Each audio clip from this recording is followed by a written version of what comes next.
Desde el cielo una hermosa mañana, la guadalupana, la guadalupana, la guadalupana bajo el Tepeyac. ¿Qué pasó? Soy Ángelesa, ¿cómo están?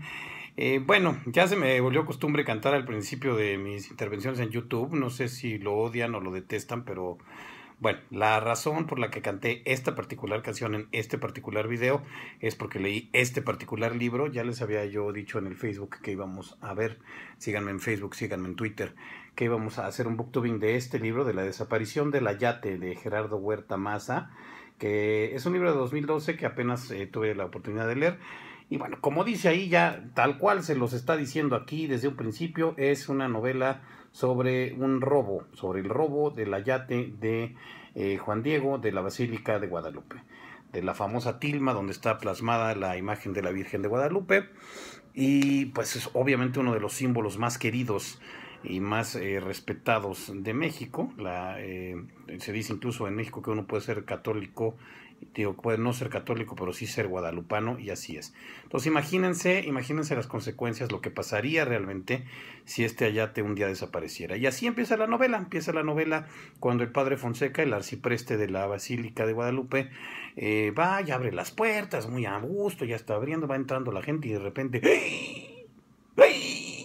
Voltea para arriba y ya no hay ayate, ¿no? Y entonces, pues rápidamente, la poquita gente que había logrado entrar, no, sáquense, escúchale.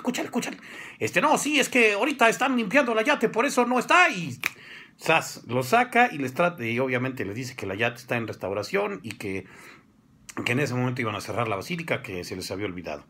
Y pues, bueno, ya ven que la iglesia de repente le da por ocultar algunas cosillas, ¿no?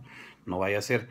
Entonces, pues sí, pero no lo oculta muy bien porque dentro de los peregrinos que había ido ese día a la basílica estaba un diseñador de un periódico. Entonces el diseñador pues dice, pues ando con iniciativa, ¿verdad? Le habla el editor del periódico y le dice, oiga, fíjese que cerraron la basílica y pues hay gente que dice que el ayate no está. Entonces, pues, este señor no le dice nada, simplemente le dice a una reportera que se llama Sandra Terán, que es uno de los personajes principales, oye, ¿sabes qué? Cerraron la basílica, no han dado una razón clara, por favor, ve a ver qué está pasando, ¿no? Y ahí me avisas. La otra mujer dice, ay, ¿por qué? O sea, yo tengo que ir a cerrar, a ver por qué cerraron la basílica, a mí me vale gorro, pero pues ni modo, se va y platica ya con este hombre que había estado ahí, platica con varios de los peregrinos que sí habían logrado entrar y le dicen, pues el ayate no está. Y dije, ¿cómo que no está? ¿Cómo que no está? Porque obviamente, pues lo de la restauración, pues como que nadie lo quería mucho.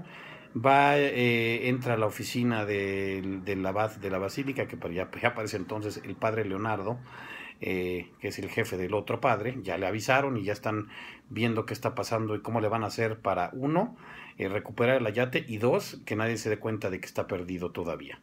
Entonces, bueno, pues por un lado mandan a hacer una falsificación y por el otro lado llaman a un personaje que es el otro personaje principal, que se llama Michael Callahan, que es un legionario de Cristo, que que decide, bueno, pues es un legionario de Cristo con un pasado muy misterioso, porque además de ser sacerdote también tiene conocimientos de criminalística, tiene conocimientos de forenses, o sea, puede analizar una escena del crimen y demás, y se dedican también a ver que el ladrón del ayate, el misterioso ladrón, dejó una especie de códice, un libro, un códice, obviamente no antiguo, pero sí escrito a la manera de los códices prehispánicos, donde va exponiendo sus motivos, y en la exposición de sus motivos habla de la historia de la orden franciscana, de cómo llega la orden franciscana a México, de cómo llega el culto guadalupano a México, de las dudas que hay sobre la autenticidad del ayate,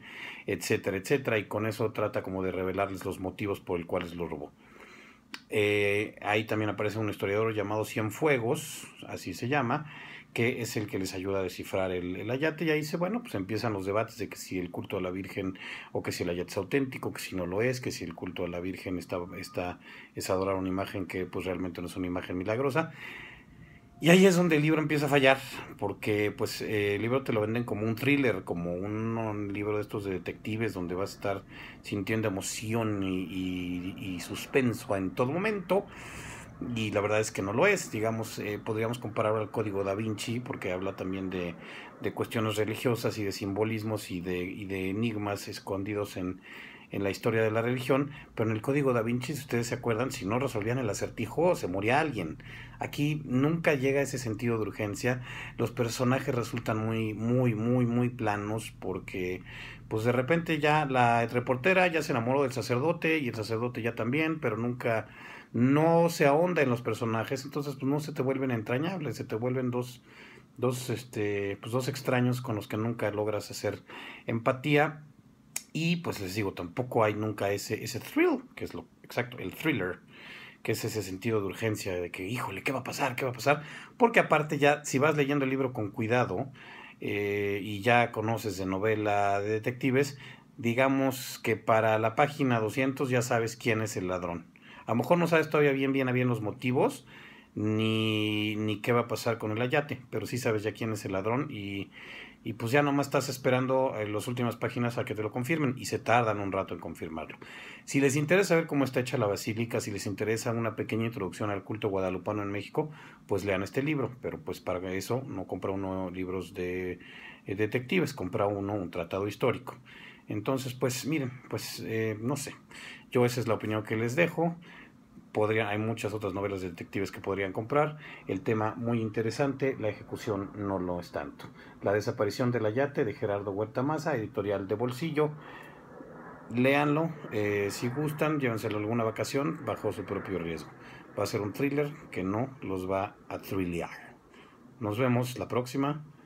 Y desde el cielo una hermosa mañana. Pónganle like al video y síganme en Twitter, @Ángel Dehesa. Bye.